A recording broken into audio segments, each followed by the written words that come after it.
I grew up loving watching Poirot because it was like Sunday night watching with my family. And so, yeah, I grew up watching David Suchet investigate and crack the case on a Sunday afternoon.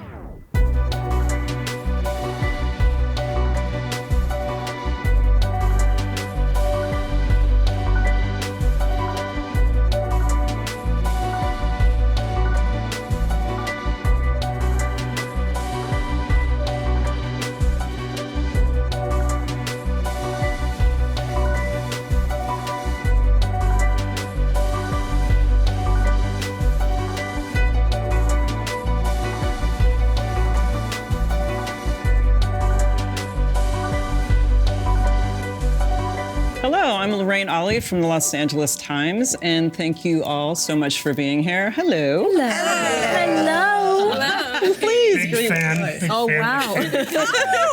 Ditto. You. And your name is? Sam Elliott's nephew. Nice to meet you. Wow, cool. How is Sam? You haven't seen 1883? We're already giggling. I apologize. You know, I think our job is done here. Right. All right. So you are all here because of acclaimed projects that you're in. Yes. But there was a day when you probably were just starting out, and this seemed like the farthest point ever. But I'm wondering, in your career, can we start with you, Kathryn? Like, what was a turning point when you thought, like, okay, this is it. Like, I've really made it, but you kind of weren't close?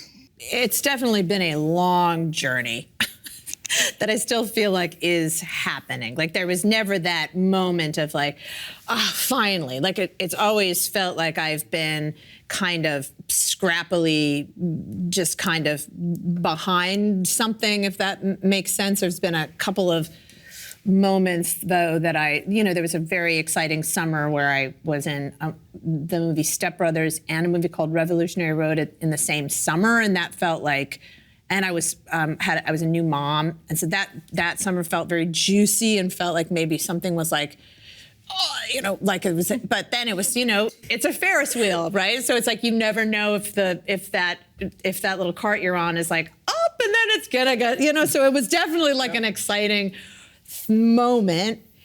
Then I hooked up after having Leonard, my child, with the filmmaker Joey Soloway, and we did this teeny tiny movie called Afternoon Delight, and that definitely was, I think for the first time I felt like I was able to finally bring my whole like authentic self to the table in a way that I had kind of been like pretending to be an actor, if that makes sense, before. Yeah. Like I had been like, on stage I felt like I had this anarchic feeling because it was like mine, like the space was mine. But on camera, I felt like I was like, okay, I'll stand here. And I didn't know I could do that on camera. And I think that was like, I don't know professionally, but like personally, I felt like that was a creative turning point. And Niecy, like for you, was there a particular script or something that happened where you're like, wow, like this could be a moment? I'm gonna say no, because you never know. Yeah. You know what I mean? You can't tell from the scripted page to, seeing something in the final edit that, this is gonna be the thing. Because the minute you think that, it's like, no, it's not. James, it's gonna tank. Ma'am, no. So you don't. I don't know. For me, I don't enter into anything thinking, this one is going to be the thing. But I do try to show up fully present to work that makes me feel something just by reading the word. Right. That's a good answer. Yeah.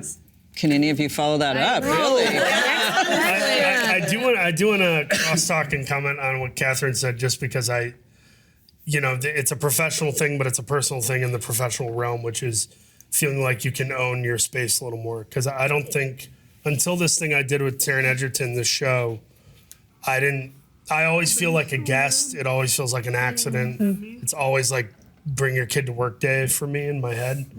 And I'm just like visiting. And then that was one of those times where Taryn like pulled me aside. We had like a bro moment at a bar, and he was like, this is our show. This is, if there's something you don't like, if there's something you're uncomfortable with, if you have an instinct, like, I want you to feel like you can take the reins, you know? And I was like, man, that was really, I don't think he meant for it to be that emboldening or effective at the time, but like I've carried that with me ever since leaving that show. And I don't think it's an ego thing or a control thing, but I do think it's a comfortability thing. And then you end up doing better work because you're more comfortable and you feel confident. But you know what I would say? I always say, trust your gift. Trust it. You know, and for me, I've always done that. And I don't care how small it was. I was woman in the diner. When I was woman in that was my credit. And I was in a movie called Boys on the Side with Whoopi Goldberg and Drew Barrymore and Sarah Louise Parker. A very young Matthew McConaughey was in it. And my part was so quick, you know what I mean? And my mother, and I'm sitting in the theater, I'm beaming. I'm like, you're about to see me walk out. This is my part, this is my part. And my mother goes, was that it? If I would have reached down and got some popcorn, I'd have missed the whole thing. Are you coming back on? Loud. But you know what? It didn't matter to me because I stood at that theater door like it was my premiere. It was just a regular matinee. Hello, thank you guys for coming. Hello. Thank you, ma'am. Thank you, everyone. Because I just was like, I don't care. I'm gonna stand in this thunder and I'm gonna, you know what I mean? I'm gonna take in the whole moment. It took me a while to get to that. I think I was quite a scared young actor, I think, and it took me, you were both saying, for me it feels like this, it took me a while to kind of take ownership for what I was doing or feel like I could take ownership, and there's freedom that comes with that. And I didn't take that ownership or feel that freedom until quite late. And I remember, it wasn't, you know, a hugely successful job necessarily, although I loved the show. I had this show called Looking years ago, and it was the first time where working was just pure joy for me. And I felt like in my body, and I loved the people I was working with, and I was like, oh, this is what it feels like to sort of take ownership and to feel like I'm doing what I should be doing. And it took me a long time to get to that. I just, and I wish I had that feeling earlier on of trusting my gift. It took me a long time to get to that. And still sometimes I don't feel that. Well, call me. Okay, please, yeah. I will remind you. I love it. It's inspiring hearing you say that, really. Yeah, it really is. Niecy is your ringtone. Go, trust your gift. Yeah, exactly. Let's record it now, shall we? For all of us. Let's record it for all of us. Yeah. But really, like we need to remember that, and I think it's something that I think a lot of people kind of struggle with, trusting yourself or trusting your gift or whatever. So it's thank you for the reminder. I definitely still feel that way. You know, it depends on the project and the group I'm surrounded by, but there's definitely moments where I still feel like I'm not able to take up space entirely. And I don't know if that's me or if that's just being an actor for a long time or if that's being a woman or I don't know, but it's interesting to hear, you know, that you guys have all, you know, felt that. But yeah, it's totally for me dependent on the, you know, who I'm collaborating with and, you know, not feeling like you said, like you're like a guest, you know? It's a weird sort of feeling because, it's very inspiring that you are able to hear you say this because you take up so much beautiful space in your show. Yeah. And what you wrangle and just lasso in your show is like you're just a weather system. It's really amazing hearing Thank you so much. You say it. Thank you. Some of my favorite performances this year, I will say that Succession is just reigning supreme in my house right now. And I love everybody in it. Everybody. Matthew Macfadyen is just a genius and could watch him do anything. But I think what Brian Cox did with that role, which could have been so archetypal on the page and made it so layered and terrifying. He's terrifying, but also so limited and has downfalls and fears, and I just am sort of intoxicated by watching what he does. Emily, I kind of want to talk to you all about this, but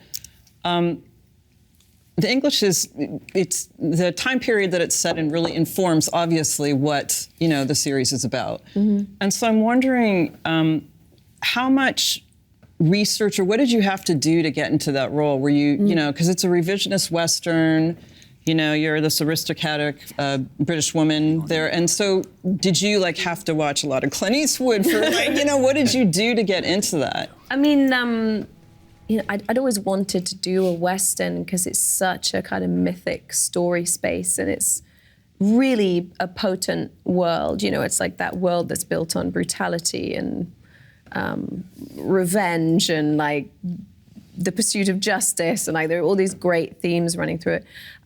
When I read it, I found it so surprising and so unpredictable, and found her so unpredictable that, when she first shows up, like Alice in the Wild Wild West, like a fish out of water, you think she's one thing. You think she appears to be this sort of feminine ideal, and you just think, oh my gosh, she's toast. She's never going to make it. It's over. And then she just turns out to be this kind of gradual unfurling of a bit of a force to be reckoned with. And what do you want? What I just asked you. Except this time you're going to give me everything, because that is how much my friend is worth.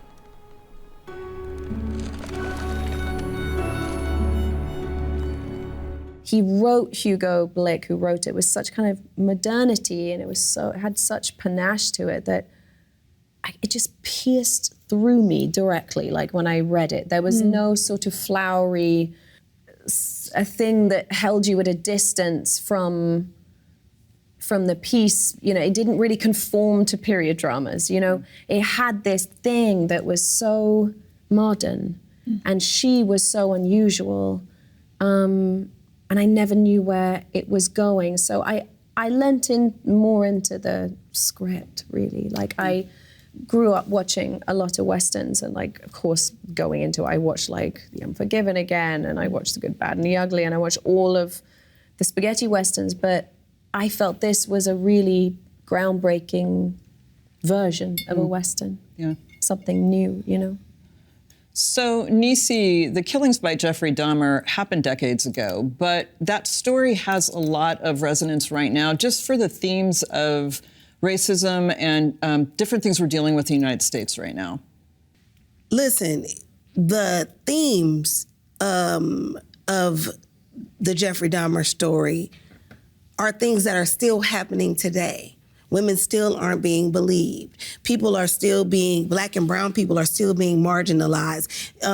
They're still being, over-policed, but also underserved. Like, there's, so many things. The privilege that Jeff Dahmer was able to run around with is still, you know what I mean? So some of these themes are still very present. So you don't have to reach that far back for the themes that, all you have to do is cut the TV on.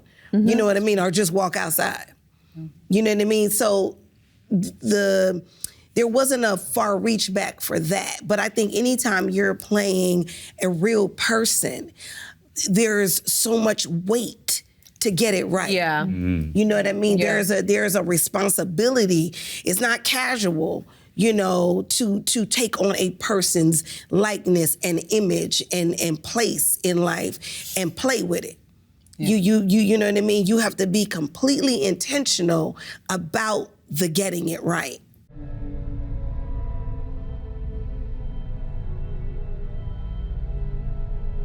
I knew you was up to something, Jeff Dahmer, and I called y'all, and I told you over and over 1,000,000 times that something was going on, and you know what you did? Y'all did nothing. Nothing. I have to tell you, the scene when they sort of pull him down the hallway was like, you were so phenomenal in that scene. Thank you. Yeah. Thank you. That was the thing about, well, first of all, thank you.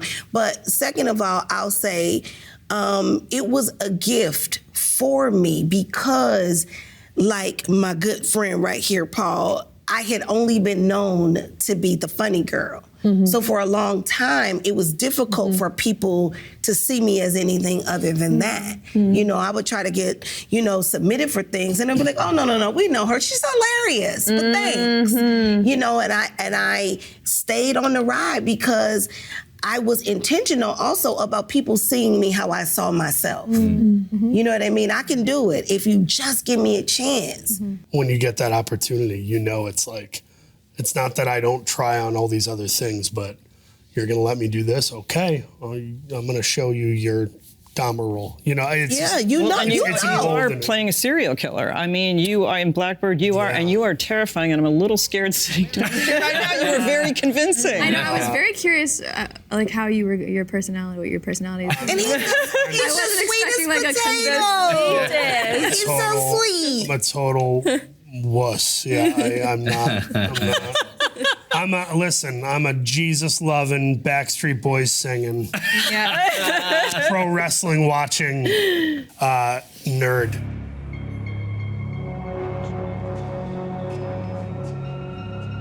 I'm not lying, James.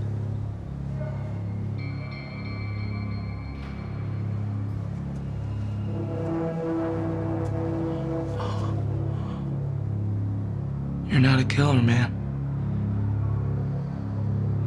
I've looked into the eyes of a few. And you don't have those eyes.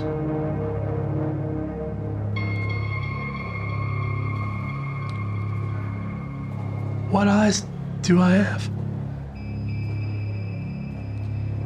No wannabes.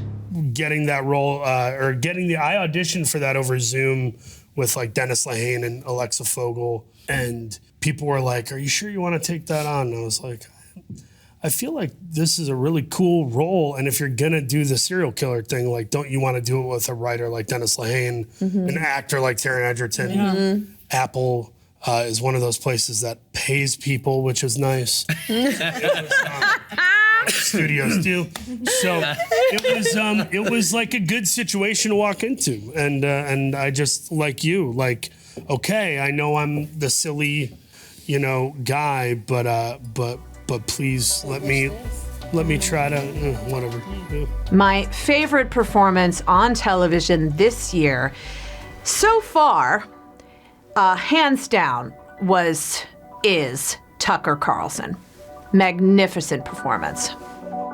I wanted to ask you, in Tiny Beautiful Things, Claire, the character, is based on Cheryl Strayed, who wrote the book, but she was also quite involved in the series, right? So, and some of you here too are playing actual real people. So did that affect how you played that role? Did it kind of make you more self-conscious about it, that she's there kind of in the room, or? Cheryl was in the writer's room. Yeah. And, you know, I had never read Tiny Beautiful Things before getting the part.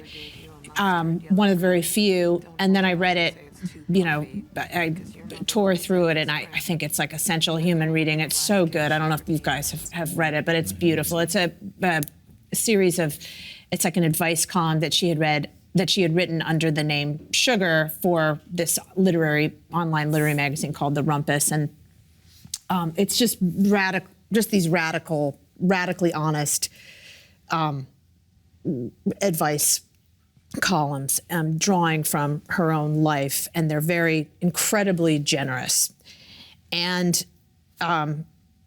incredibly personal and very moving. And dear Sugar, I'm a messed up woman. I've been married twice. I'm dishonest, impulsive, unhappy, jealous. I'm lonely.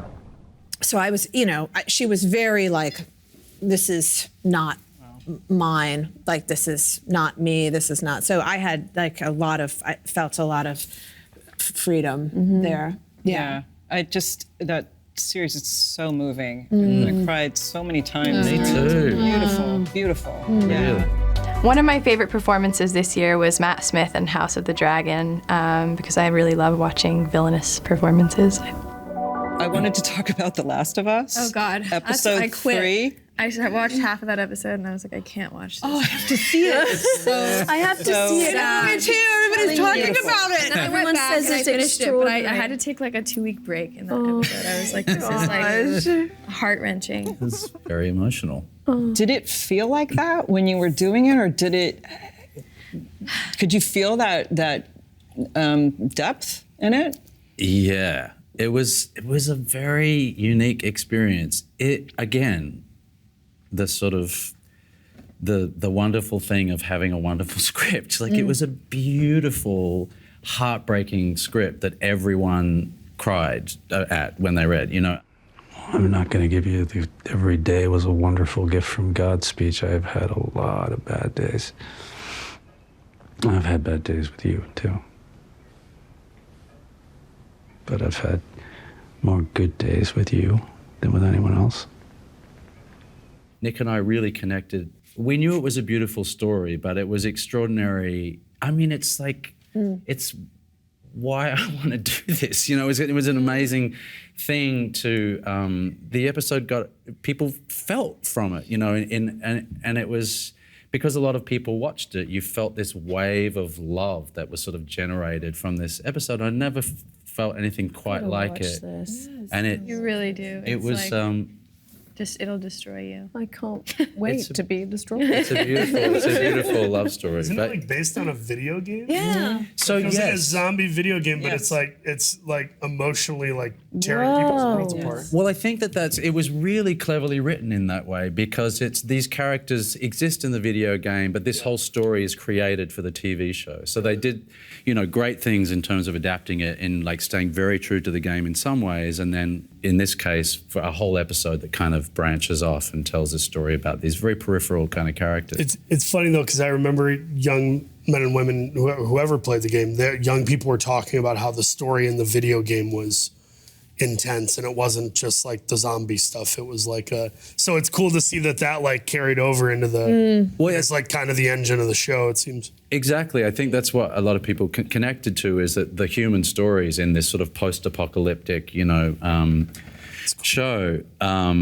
And yeah, so it. I think one of the sort of clever things about this episode is it really gets to the heart of the show in that way. It's a very human sort of love story, but because it comes, so it's the third episode, and you're in this like post-apocalyptic world with all these kind of mushroom creatures around it. It's harrowing, and like it's a really intense space to be in. And so you come into episode 3 completely disarmed. You're not expecting it, and suddenly it's like sort of it doesn't stab you in the heart, but it hits you in the, what was the thing that you said before? The manubrium. It hits you in the manubrium. Right in the manubrium. Right in the middle. Manubrium. That's a serial killer reference. I wanted to jump over to you, Riley, and ask you, so in Daisy Jones and the Six, you're singing. You are actually singing, you're performing. Is that something that, I know in Runaways film also, but is this something that you do, or just something that you do on screen? I had never really sang before this show. I'd done like, yeah, no. Amazing. It's really amazing. I'd done like little things here and there. Like I had a friend who we made a birthday song for. You know, I like sang a little song in a movie once a long time, but like very sort of, you know, not any professional experience. I booked the role somehow. I did a lot of like singing auditions, and I think they sort of saw that my voice was workable, and I, you know, Were you so scared when you auditioned? I was so scared. Yeah. I was so scared, but worse. like I got away with tapes for a minute. Yeah. So you'd send in a tape. I sent in some tapes, and then they like, said, "Oh my God, I'm gonna get "Come in." cast off tapes," and then they're like, "Come in and sing live," and I was like, Yeah. I was like, "Oh my God." And was it like singing standing at a piano with a sheet of music? Well, it was supposed to be a cappella, and then I had a friend who was auditioning That's harsh. after me. I don't Capella's know. It's worse. crazy to do that. That's like, a lot. so why would you do that? Jimmy, and I'd learned to sing like a week before during my like audition process. I'd been to like 3 singing lessons at this point, and they, you know, they wanted me to come in and sing, you know, audition in person and then do a song in person. a cappella, and then I had a friend who was auditioning for another role who was coming in after me, and he brought his guitar. So I texted him and I was like, can you guys wait 5 What did you say? minutes? And I sang a Lynyrd Skynyrd song. Cool. Real cool. What song? Simple Man. Oh, yeah. How cool. And it was the first time in my life I'd ever taken a shot of whiskey before an audition. My friend had a little like whiskey bottle in his guitar case, and he was like, I was like, I cannot do this before acting. Like I'm so sensitive, I don't really drink. And he was like, I promise, like it's different with singing. And I was like, okay. And I took a shot of whiskey and like went back in and then sang the song. And I don't think it was amazing, but I think that they saw how much I wanted to do it. We could make a good thing bad. Oh, we can make a good thing bad.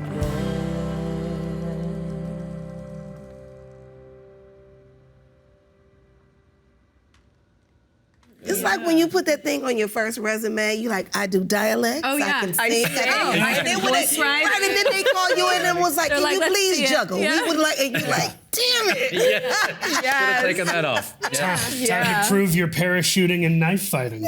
Yeah. Oh my gosh. I felt that when I did I did the English, that because I put on the, they're like, I hear you can horse ride. I was like, totally. Oh my God. I know.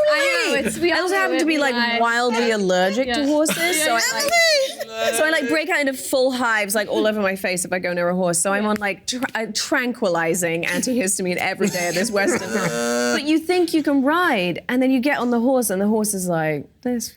Yeah, they can And they can sense it. They can smell it on you. Right. And we had this incredible Spanish horse master. He was so amazing, like the horse whisperer. And I get on the back of this horse, and he immediately starts going, boop, ba-doop, ba-doop, ba-doop, like this. And I'm like on top of the horse like that. And he goes, come on, show him what's boss. Come on, show him what's boss. And I was like, how? But you think you can do it, but then you do have the time to learn this new skill. And by the end of it, I felt like we were soulmates. I was like, I cried saying goodbye to him. It was amazing. I knew that it must be a pretty wild kind of feeling being in a Chippendales club, and so I had that kind of idea or that sort of impression going into making Welcome to Chippendales, but I was not prepared for the days when we were in studio with like 100, 150 background actors who just lost their minds when our strippers did their thing. It was extraordinary. And even when they were miming to, the strippers doing their thing, when they, you have to be silent, we'd finish that, they'd be like, and then we'd finish the take and they'd be like, ah, just like lose their minds. So it was a revelation to us when we were shooting, what happens when you put a big group of people in a room and have strippers in front of them. There's some sort of like thing that happens that is indescribable until you're actually there witnessing it. I wanted to jump over to Welcome to Chippendales because that story is insane. That story is, and it is a true story. Crazy. It's crazy. Yeah. I mean, did you know anything about that story before you jumped into it? No, I just thought it was a pack of Fabios dancing, to great 80s music, You're really getting the roles. Right? Yeah, I know. sure. I've been very, very lucky. But yeah, no, I had no idea that there was this really sort of dark underworld, a sort of understory, I guess, to the Chippendales. Here's the thing I don't get, Steve. I get killing me. I mean, I don't get it, but I get it. You were jealous. I was taking your spotlight, your money, standard stuff. But those dancers in London, come on. Which was what made it so sort of captivating for me, I guess, because it's the Chippendales, and it's the 70s and 80s. It's fun and it's like wild and it has this really dark underbelly. Unbelievable. Yeah, Unbelievable. really incredible. Had you done any like dance or anything like that? Not really. I Okay. see myself more as a mover. Yeah, Not totally. really, Yeah. so, Have you done That's this what's bit? on your I resume. don't remember. Exactly. Yeah. Movement. I did a musical. I work for a moving company. Right. Yeah. Exactly. I did a musical a long time ago, and I was up the back, so I could, make it look like I was. okay. See? Yeah. Oh, that you are a mover. But this, right? Yeah. But my feet were like planted, like you didn't. Yeah, it's no all- movement. it's down all in there. the hips. Yeah. But I had to, look like I was a choreographer, and which was, it's one of the wonderful things. I think it can be terrifying and challenging sometimes, but to learn a new skill or to lean into something that you've always wanted to lean into. Yeah.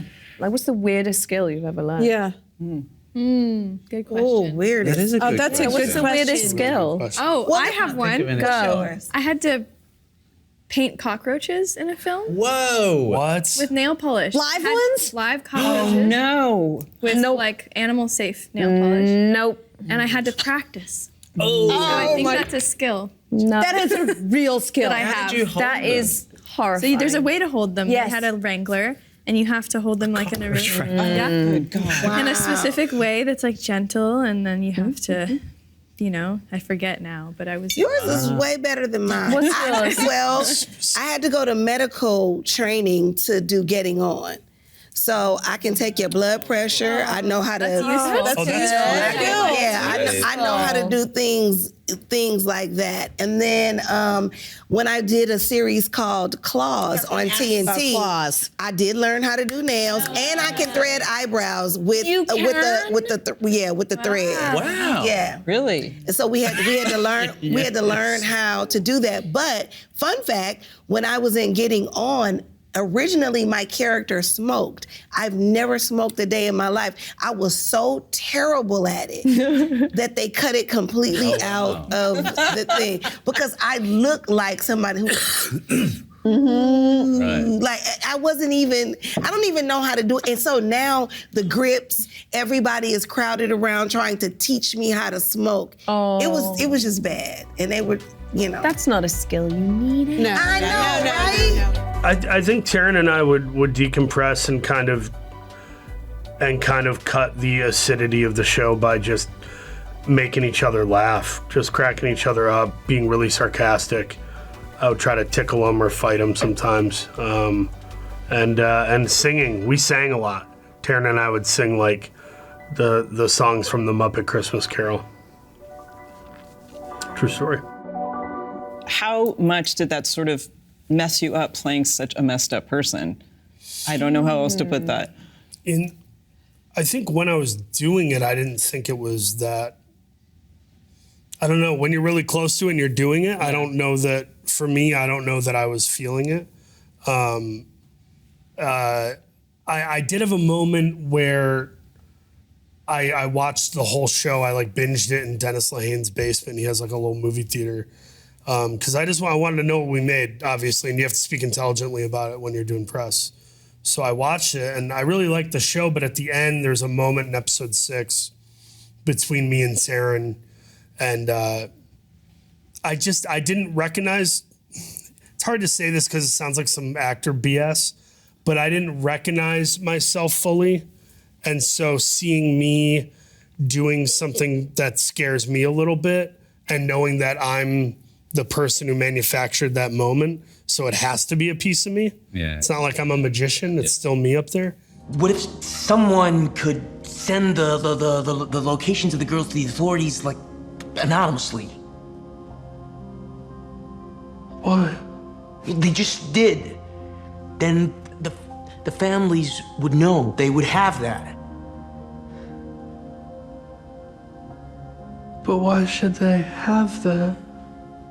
That was upsetting, and I cried and called my therapist and my sponsor, and I had to kind of just talk through it. And I think it was just that what we concluded was you get emotional because you don't like the idea that you could be capable of anything he did, and you're watching yourself on screen. Yeah. Wow. The same thing with Black Klansman. I played a racist piece of shit in the Spike Lee movie, and there are moments where you're like, ugh, Yeah. I don't like doing that. But it helps when you have a good environment of people that support you even when you're doing those things. Yeah. And doing Dahmer, Evan stayed in his process the entire time. So there was no disconnect, like after the scene, to be like, let's go get a quesadilla. Go to dinner tonight, or how your mom and them doing? There was none of that. So for me, I couldn't stay in it, and so I'm recently married, and my better half would know, like, the days that I have to go to work and do a thing, would always make sure I was properly received when I got home. That's number one. Number two, my baby girl played my real life daughter played my daughter in the Dahmer series. Wow. So when kids are young like that, they don't really have the bandwidth for the emotional weight that we're bringing. And I'm over in the corner with tears in my eyes, and she's like, "Hey, Mom, want to do a TikTok?" And so she was just joy. Yes. And then the other gift that I had was that at the same time while I was filming Dahmer, I was also filming a Reno 911 movie. Oh, So I would go back and forth, and back and forth, and back and forth, so I could take it off and put it back on, and take it off and put it back on. It was the only way to make it. And and I've also been in places where I've had jobs that will offer you a crisis counselor. Really? When I did When They See Us for Ava DuVernay, the story about the Central Park Five, that work was, you felt gutted at the end of the day. And tequila can only do so much. That's it. And you say, I need to talk to somebody, because every day it was hard. We didn't have light days in the work. You know what I mean? Same with Evan doing Jeff Dahmer. No light days on that set. So you have to, for me, I had to find it somewhere. Yes. Wow. Yes. Wow. So keeping kind of on that note, we're going to run out of time here. So I just wanted to ask one sort of lightning round question. Love. Love a lightning round. Okay. What is the last thing you watched that made you cry? Ooh. Last thing I watched that made me cry was The Whale. Got it? Tiny Beautiful Things. Particularly the last episode, the last moments, because I don't want to give anything away, but it's so fragile and like messy and hopeful. That's what it left me with, and that's what made me cry, really. Oh, Murray. It was just so beautiful. Yeah. Were you at home? Mm-hmm. Because I watched The Whale on the plane, and I had 5 people turn around and go, "Ma'am, are you okay? You gonna be all right?" There's something about watching stuff on planes. I cried does really. that. I don't know Right? Or laugh really loud too. Yeah, I wept watching Coda on a plane, and some woman brought me the snack basket. Like, do you want to? You look like an emotional eater. Last things I cried at, I cried. New dad. I cried. Real life. Yeah, exactly. Real life. Yeah, I cry a lot. But I cried watching women talking, and the other pendulum swing would be I did this show Bupkis for Peacock with Pete Davidson, and I cried at the end of episode 2 of his show. It's like poignant and sweet, and it's a really surprising, terrific show. I cried at After Sun. Yes. Like neck tears, like my friend describes it, as like when you're crying so hard that they like fall down your neck and you can't stop it. You're just like neck tears. I love that. That just killed me. Yeah. I just watched. I mean, no one's seen it, but it's kind of silly to talk about. My husband, John, he's directed a new movie, and I just watched the first cut yesterday and was a complete disaster during it. Just couldn't, neck tears. Neck tears. Yeah, so many neck tears. Wow. So beautiful. Yeah, it's about imaginary friends, and it's sort of just killed the adults in the room because that idea that we lose our imaginary friends as we get older, but do we all still really need them desperately? You know, it's so moving. It destroyed me. Yeah, it's beautiful. It's beautiful. And you were saying that Mine was your episode of The Last of Us. I really did. I took a break and I had to come back to it because it like totally. Okay. I'm glad you didn't say it was this Roundtable, because this is the last thing. So thank you so much. This was really fun. Thank you. was so much fun. Yeah. Thank you. Yeah, it was Thanks, really guys. Wow. Yeah, like honestly, like when they sent the little email thing and you look at the names, I was like, I'm in a cool one. I got excited. I'm such a fan. I know. I am completely obsessed with the entire cast of Ozark and Fleshman is in Trouble. If I had to pull out a singular performance, I was really wowed by Dominique Fishback in Swarm. One of my favorite records from that era would be Joni Mitchell's Blue record. That album was one of the first albums that I really sat and listened to, you know, start to finish. There were a couple, and for whatever reason, it really impacted me at 20.